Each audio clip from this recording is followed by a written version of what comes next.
Bertempat di rumah dinas Wali Kota Palembang, Harnojoyo menerima kunjungan kerja Ketua Yayasan Kartika Eka Paksi Pusat YEKP pada Rabu pagi.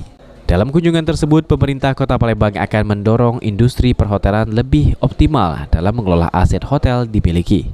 Salah satunya Hotel Graha Sriwijaya yang sepi pengunjung.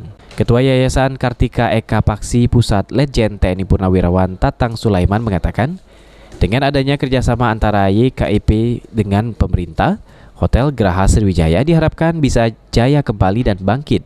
Banyak wisatawan yang datang, sehingga membantu PAD Pemkot karena fasilitas sudah lengkap seperti kolam renang dan gym.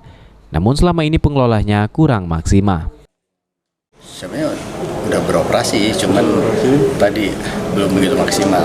Sekarang akan dilaksanakan dengan investasi yang baru, mudah-mudahan akan jauh lebih hidup lagi. Apa yang nilai jual kita untuk mengundang investasi? Di sana banyak, di sana ada kamar, 90 kamar, terus kemudian ada juga untuk wedding, ada kolam renang, ada pustal, ada juga karaoke, ada juga gym tuh. Jadi mungkin untuk hiburan, saya pikir itu karena tempatnya premium ya, jadi mungkin menjanjikan lah ya. Menurut Harnojoyo, pemerintah sudah berkomitmen untuk membantu pengelolaan hotel bangkit meski di tengah pandemi COVID-19. Karena hotel merupakan penyumbang pendapatan asli daerah atau PAD sebesar 10%.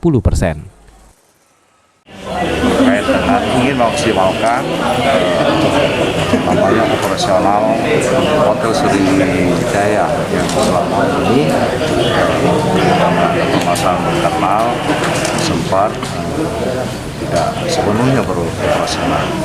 Tentu hal ini kami sangat menyambut baik sekali karena intinya kita berharap apapun usaha apapun ini kita dorong supaya bisa maksimal karena Abidin Riwanto, PAL TV.